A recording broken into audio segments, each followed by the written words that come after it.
से इस्तीफा देने वाले एक पत्रकार विश्व दीपक ने ये संगीन आरोप लगाए हैं जी न्यूज पर। अपने इस्तीफे में विश्व दीपक ने कई सनसनीखेज खुलासे किए हैं। आपको बता दें कि वही जी न्यूज है और उसके संपादक है जिस पर जीएसपीएल से ब्लैकमेलिंग की कोशिश के संगीन आरोप भी लग चुके हैं। तो एक अंग्रेजी अखबार के हवाले से खबर है, विश्व दीपक ये पत्रकार जी न्यूज में ही काम करते थे। प्रिय जी न्यूज, 1 साल 4 महीने और 4 दिन बाद अब वक्त आ गया है कि मैं आपसे अलग हो जाऊं। हालांकि ऐसा पहले करना चाहिए था, लेकिन अब नहीं किया। कभी माफ अपने आप को नहीं कर सकूंगा। किसी भावावेश, गुस्से या खींच का नतीजा नहीं है, बल्कि एक पत्रकार होने के साथ मैं एक नागरिक भी हूं। अंध राष्ट्रवाद का जहर आपके जरिए फैलाया जा रहा है और मैं जानता हूं कि मेरी कोशिश नाव के सहारे समुद्र पार करने जैसी है, लेकिन फिर भी मैं शुरुआत करना चाहता हूं।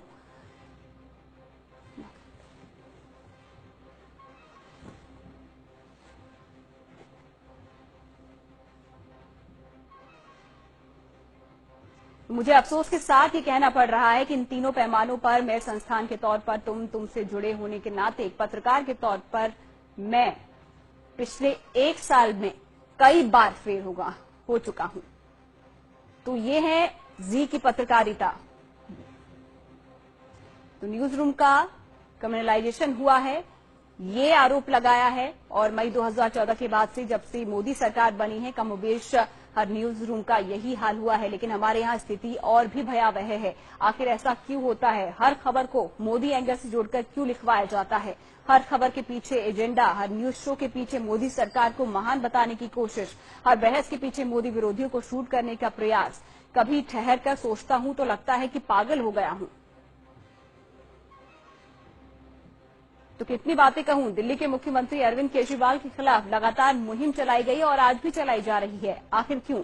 बिजली, पानी, शिक्षा और जीवन जैसी जनता को राहत देने वाली बुनियादी नीतियों पर भी सवाल उठाए गए। केजरीवाल से असहमति का और उनकी आलोचना का पूरा हक है, लेकिन केजरीवाल की सुपारी किलिंग का हक एक पत्रकार के तौर पर नहीं है।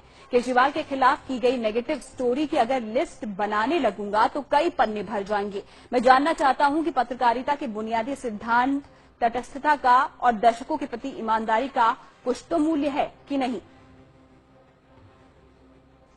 मुझे ठीक से नींद नहीं आ रही, बेचैन हूं। शायद ये अपराध बोध का नतीजा है। किसी शख्स की जिंदगी में जो सबसे बड़ा कलंक लग सकता है वो है देशद्रोह। लेकिन सवाल ये है कि एक पत्रकार के तौर पर हमें क्या हक है किसी को देशद्रोही की डिग्री बांटने का? ये काम तो न्यायालय का है ना। कन्हैया समेत जेएनयू के कई छात्रों को हमने लोगों की नजर में देशद्रोही बना दिया। अगर कल को इनमें से किसी की हत्या हो जाती है तो उसकी जिम्मेदारी कौन लेगा? हमें सिर्फ किसी की हत्या और कुछ परिवारों को बर्बाद करने की स्थिति पैदा नहीं की, बल्कि दंगा फैलाने और गृहयुद्ध की नौबत तक तैयार कर दी है। कौन सा देश प्रेम है ये? आखिर कौन सी पत्रकारिता है ये?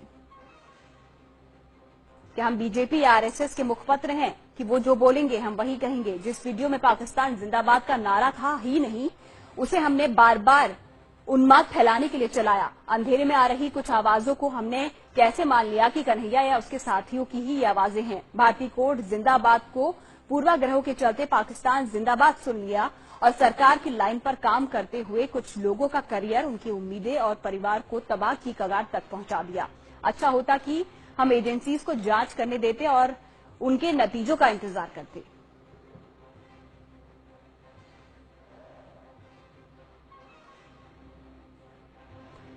तो एक अंग्रेजी अखबार के जरिए ये सभी बातें सामने रखी हैं जी न्यूज के पत्रकार विश्व दीपक ने, जिन्होंने इस्तीफा दे दिया है जी न्यूज से, ये आरोप लगाते हुए कि कम्युनलाइजेशन हर न्यूज रूम में हो रहा है और सांप्रदायिकीकरण का आरोप उन्होंने जी न्यूज पर लगाया है कि हर खबर को मोदी एंगल से जोड़कर क्यों चलाया जाता है।